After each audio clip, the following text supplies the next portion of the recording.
we have the question, is collaborating with singers and dancers different experience-wise than collaborating with other instrumentalists?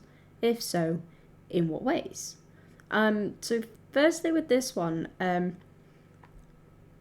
yeah, it can kind of be different, but that's the same really across the board with even just instrumentalists, like saxophonist to saxophonist. Sometimes you've learned differently in different ways. So, of course, it might be different to collaborate with them if you've learnt, like going back to how we've mentioned before, in America and other countries, you learn note values as like half notes, quarter notes, whole notes, etc. And over here in the UK and again other countries, we learn it crotchets, minims, semi-breves, etc., etc. So thinking of that, it is different, and singers, naturally, as across other instruments, you learn different lingo, if you like. You learn different terminologies, and genre to genre again, so this could all depend down to genres. What dancers are we talking? We're talking tap dancers, ballet dancers, ballroom dancers, freestyle, modern. What are we talking exactly? Singers the same? Are we talking opera, classical, jazz, rock, pop? You know, what singers are we talking about?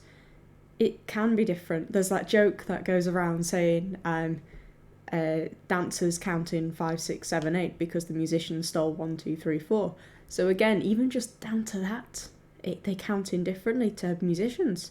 It's, you know, it's different. Being not really a singer myself, but I do sing, I've noticed that in choirs you sort of learn things a bit differently. Even in the ensemble itself, as a choir, I've noticed more professional singers, if they make a mistake, they raise their hand, because if they know they've made a mistake, they know what they've done, they raise their hand, then the director knows that the mistake they made shouldn't have to be looked at going forward. If they make that same mistake again and they flag it up the next time around and they put their hand up, say, sorry, it was me, that's maybe when the problem arises.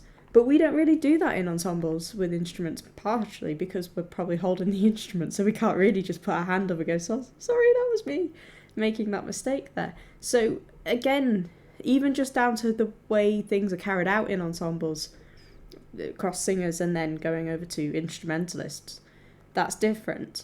I don't have as much of an opinion on dance, if I'm honest, but I do know they just learn things a bit differently overall. I was a dancer years ago, but more as a child. I didn't really carry it on at all. So even though I danced for a lot of years, I can't really remember a lot of it. I was a child back then, so they maybe do learn differently. I know they learn more in sequences and things anyway, so they sort of learn 8 beats at a time, or however many beats at a time. Obviously that makes musical sense.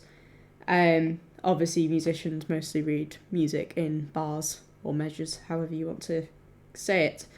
So yeah, it's a bit of a tricky one, that one, but I do know they definitely do.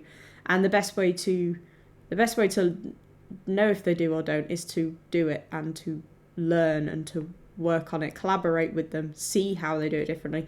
You'll pick it up as you go along. People are nice. If you don't know what something means, just ask, you know, or why are you counting in this way? We do it like this. And, you know, people are nice to each other, so yeah, it should be okay. But yeah, I hope that answered your question for the time being. If you have any more questions, just please ask. Thanks.